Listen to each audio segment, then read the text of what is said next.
Well, he was really a remarkable man and a legend in the world of retail. I mean, obviously I competed against him for many years at Tesco, and he was a formidable competitor. The greatest thing he did, I think, really was having taken over a small business from his father.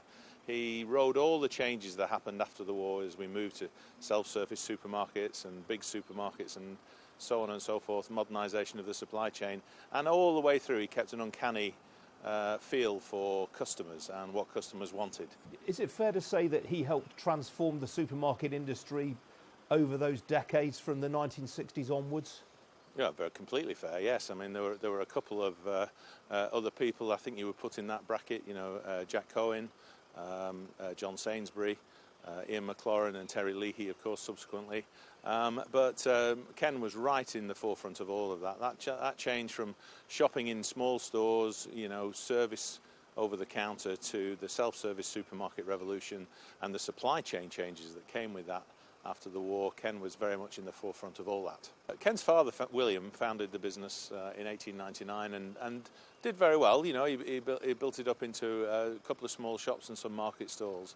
But when Ken finished at Bradford Grammar School after the war, he's the youngest of 6 children, he went to do national service. And whilst he was on national service in Germany, his mother rang him to say that his father was ill. And did he want the business, or should she sell it in order to pay the bills?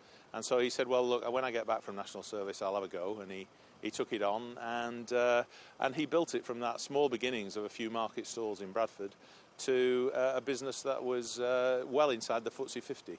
A remarkable achievement and a life's work, really, in doing that. He opened the first self-service supermarket in Bradford. I think it was in about 1958.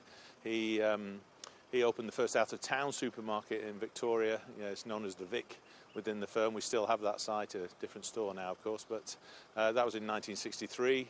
That was opened by Elsie Tanner and the PG Tips Monkeys in those days when TV personalities from Coronation Street used to do those kind of things. And then he moved over to Lancashire in the late... in the 70s, I think it was, when he bought Dave Whelan's first business. Remember Dave Whelan, who went on to do JD Sports, JJB Sports, I should say. You know, he started off with supermarkets, and Ken bought those in Lancashire and moved on. The business was floated in 1967. I think I haven't got the stats, I'm afraid, but the shareholder returns from that, had you bought those shares in 1967, would have been quite spectacular. And he ran the business for over 50 years, retiring in 2008. To set up his own cattle farm, basically, out in Myton, just outside of York. So a remarkable life in every sense. You competed against him for many years whilst you were at Tesco. What was he like to come up against? Well, I think everyone in the industry had a great affection for Morrisons. You know, it was a great business that we all looked at and admired. No one emulated. He didn't really invest in computer systems while we were doing all that. He wasn't interested in club cards or any of those kind of what he would have called newfangled things. But he was an absolutely fierce competitor, you know, at a time when people were saying scale was the most important thing. You know, Ken had the smallest of the businesses. He had about 100 stores before he bought Safeway, and of course went on to buy a business twice its size. And as you say, right involved in the business right up until the end, going to stores with you until fairly recently.